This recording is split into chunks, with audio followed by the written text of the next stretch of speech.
Hello guys, welcome back to my channel Web study.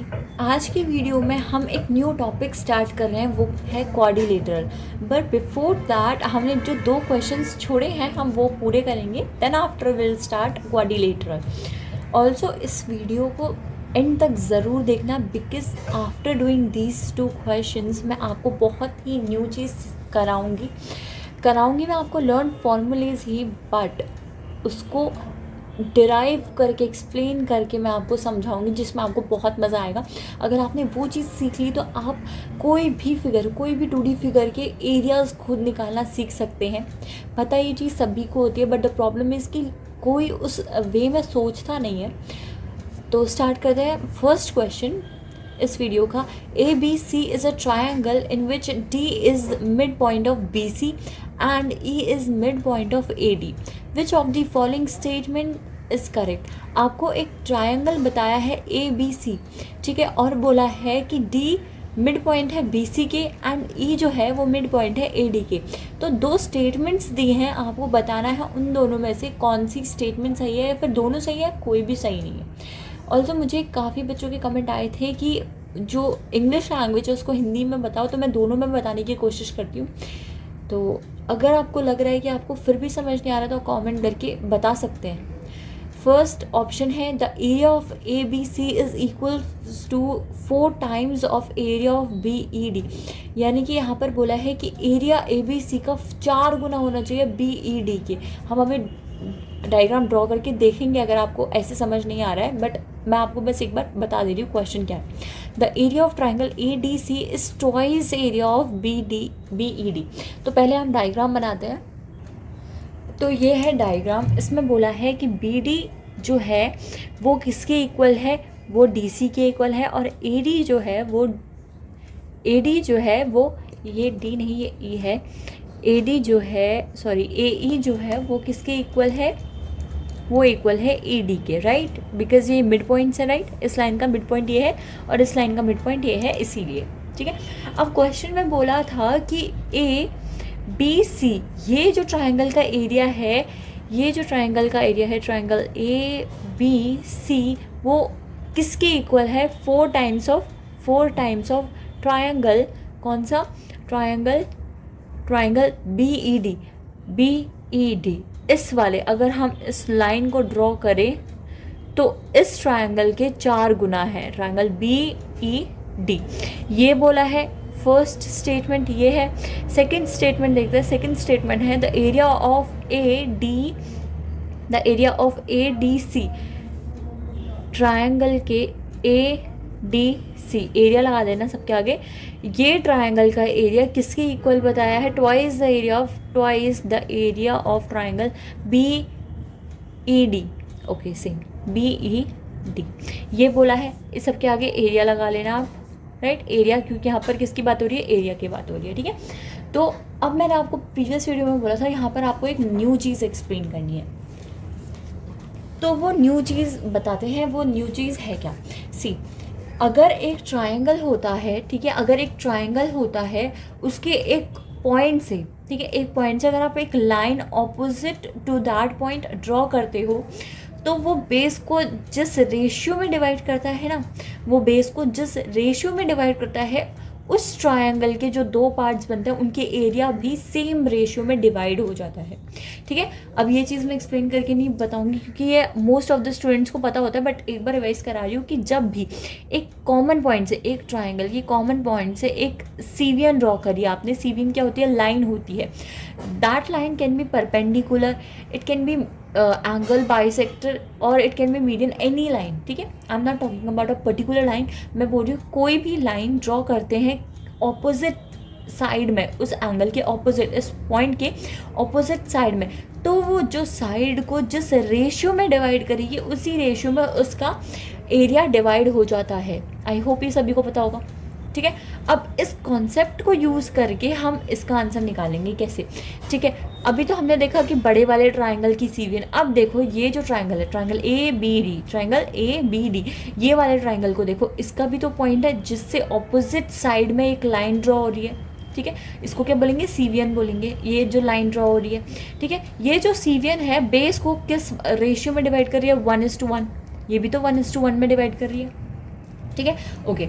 यानी कि अगर हम देखें तो ये इक्वल पार्ट्स में डिवाइड करिए, दैट मीन्स इस बड़े वाले ट्राइंगल का एरिया इसका हाफ होगा, इसका बड़े वाले ट्राइंगल मतलब ट्राइंगल ए बी डी, इस ट्राइंगल का एरिया इस एक पार्ट को अगर हम ले तो इसका क्या होगा,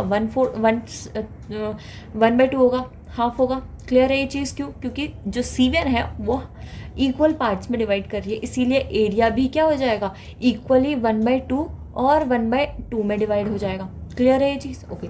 नेक्स्ट चीज़ आप देखो, ये वाला ट्राइंगल का क्लियर हो गया कि अगर हम ट्राइंगल ABD को देखें तो ये जो C1 है इस बेस को 1:1 में डिवाइड करिए, विच मीन इक्वल पार्ट में। तो एरिया अगर हम 1 माने तो ये एरिया कितने में डिवाइड हो गया, हाफ में हो गया। क्लियर है चीज़? सेकेंड चीज़, अब हम शिफ्ट करते हैं बड़े वाले ट्राइंगल में। बड़े वाले ट्राइंगल ABC, ठीक है। बड़ा वाला ट्राइंगल क्या है, ट्राइंगल ABC। अगर हम इस बड़े वाले ट्राइंगल को देखें तो यहाँ से हमें पता चलता है कि ये जो C1 है इस बेस को भी इक्वल पार्ट्स में डिवाइड कर रही है, दैट मीन्स एरिया भी इक्वल पार्ट में डिवाइड होगा। तो यहाँ पर अगर टोटल एरिया कितना है आपका, ये टोटल एरिया कितना है, या अगर टोटल एरिया इस साइड का 1 है तो इस साइड का भी क्या होगा, 1 होगा। यानी कि ये जो पूरा बड़ा वाला ट्राइंगल है इसका टोटल एरिया कितना आ गया, 2 आ गया, ठीक है, 2 आ गया। अब आपको हर एक पार्ट्स के एरिया पता चल गए। तो फर्स्ट जो हमारा है ट्राइंगल ABC, ये वाला ट्राइंगल बताओ, ठीक है। अभी हम किसके बारे में बात करें, फर्स्ट के बारे में। इस ट्राइंगल का एरिया क्या है, ट्राइंगल ABC का 2 है, ठीक है, 2। BED का क्या है, BED का हाफ है, ठीक है, क्या है, हाफ है। तो यहाँ पर आपको फर्स्ट स्टेटमेंट में क्या बताया था कि ABC इस ट्राइंगल का जो एरिया है विच इज़ 2 छोटे वाले एरिया का 4 गुना है, सेटिस्फाई कर रहा है। अगर आप इसे 4 से इंटू कर रहे हो तब ये 2 आएगा which is equals to this. तो फर्स्ट क्या स्टेटमेंट, क्या है, ट्रू है। ये चीज़ क्लियर हुई।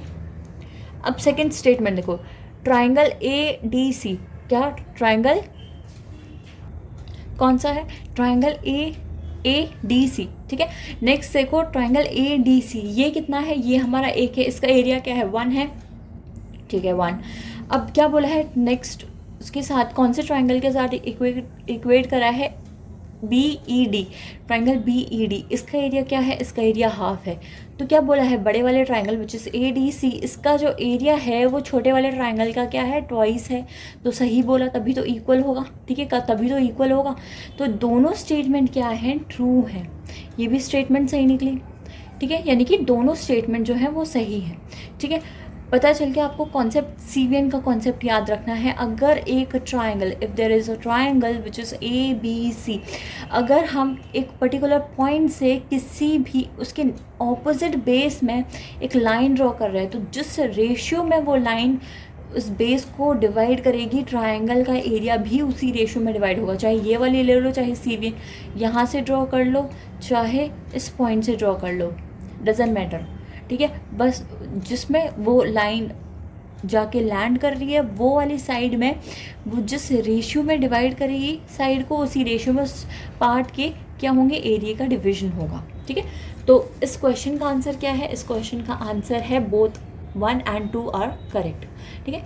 नेक्स्ट और लास्ट क्वेश्चन है, in an equilateral triangle another equilateral triangle is drawn inside joining the midpoint of the sides of a given equilateral triangle, and the process is continued up to 7 times. What is the ratio of area of fourth triangle to that seventh triangle, right?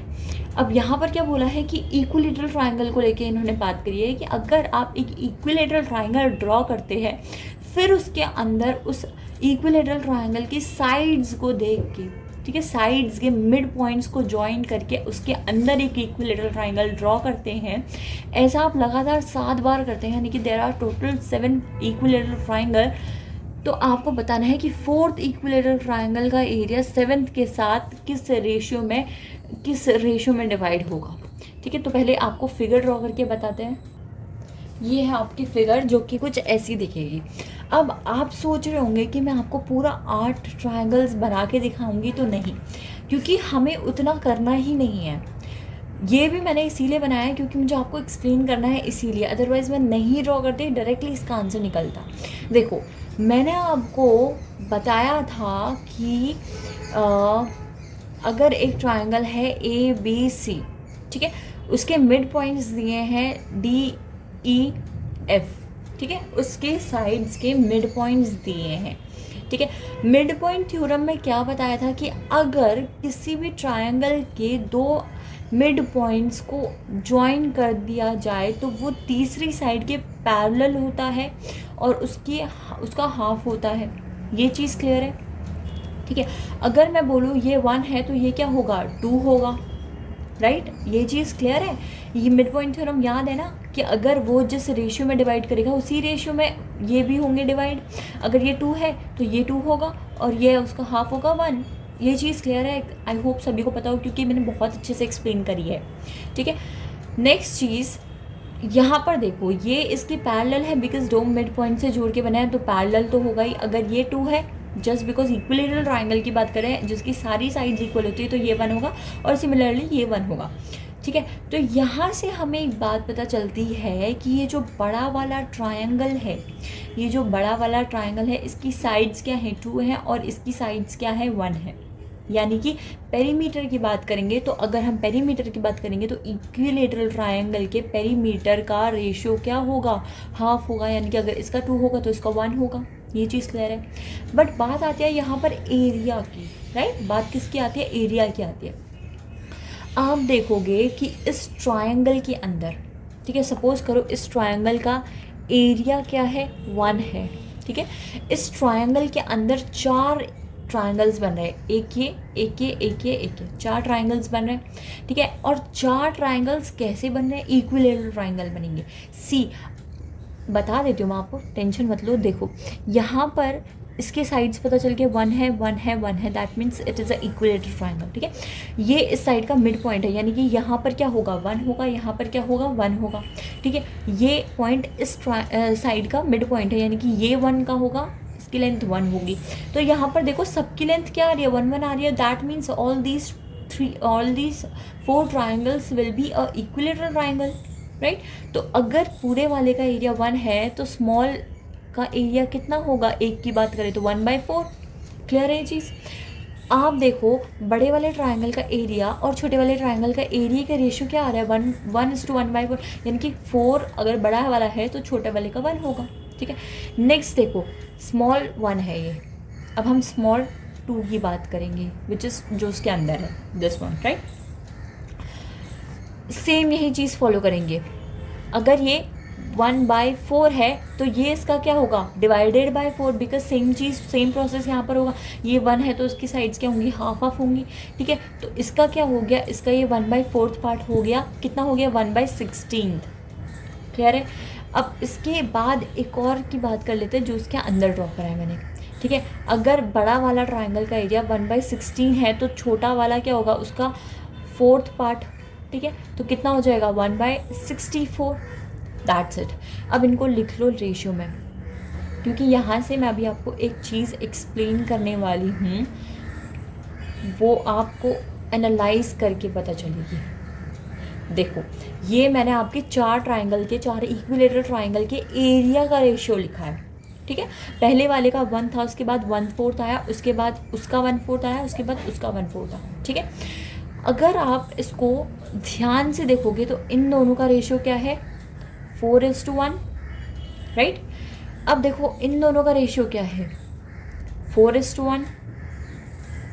दिख रहा है साफ साफ। ये 4 है तो ये क्या है, उसका 1 पार्ट है। इन दोनों का रेशियो क्या है, 4:1। यानी कि हर बार जो ट्रायंगल है उसका 4th पार्ट आ रहा है नेक्स्ट ट्रायंगल, ठीक है। अगर आप ये इन दोनों में फॉलो करोगे तो इसका रेशियो इक्वल आएगा इसके रेशियो से, क्योंकि ये सेम रेशियो से बढ़ते जा रहे हैं, ठीक है। तो अगर हम उसका 4th, ये क्या है, 4th ट्रायंगल है, आपसे बोला है 4th और 8th के बीच में निकालो। तो अगर मुझे इन दोनों के बीच का रेशियो जानना है तो वो सेम होगा अगर मैं इन दोनों के जान लूँ, क्योंकि ये भी तो 4th और ये भी तो 8th है, सेम डिस्टेंस में, राइट। ये चीज़ समझ आई।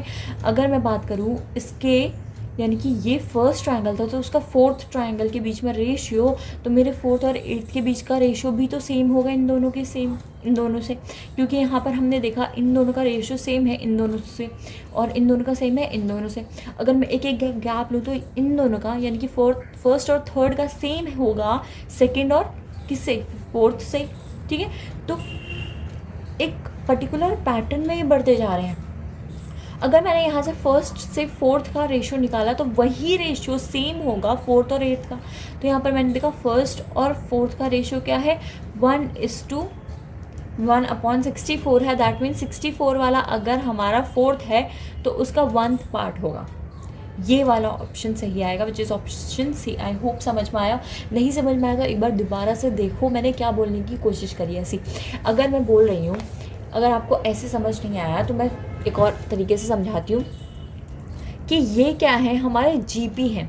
ठीक है, यहाँ से एक और चीज़ समझ लो, ये हमारा जीपी बन रहा है। ठीक है, क्योंकि एपी में क्या होता है, सेम डिफरेंस रहता है, कॉमन डिफरेंस सेम रहता है, राइट। कॉमन डिफरेंस सेम रहता है, यानी कि इसके बीच का कॉमन डिफरेंस 2 है, इसके बीच का कॉमन डिफरेंस 2 है, इसके बीच का कॉमन डिफरेंस 2 है। जीपी में क्या होता है, रेशियो सेम रहता है, कॉमन रेशियो सेम रहता है, वो सेम रेशियो से बढ़ते जाएंगे। तो ये जो प्रोसेस था, ये जो सीरीज़ थी वो एक जीपी थी जिसका रेशियो सेम रहेगा। ठीक है, ये यहाँ पर 1:4 से बढ़े, सॉरी 4:1 से बढ़े, तो ये इन दोनों का बीच का रेशियो भी 4:1 रहेगा और नेक्स्ट वाले का भी 4:1 रहेगा। ठीक है, तो एक पर्टिकुलर रेशियो से बढ़ते जा रहे हैं। तो अगर मैं फर्स्ट और फोर्थ का रेशियो निकालूंगी तो वो सेम होगा फोर्थ और एट्थ के रेशियो से। क्लियर है ये चीज़? ओके, ठीक है। तो यहाँ पर ख़त्म होता है हमारा ट्रायंगल का पोर्शन।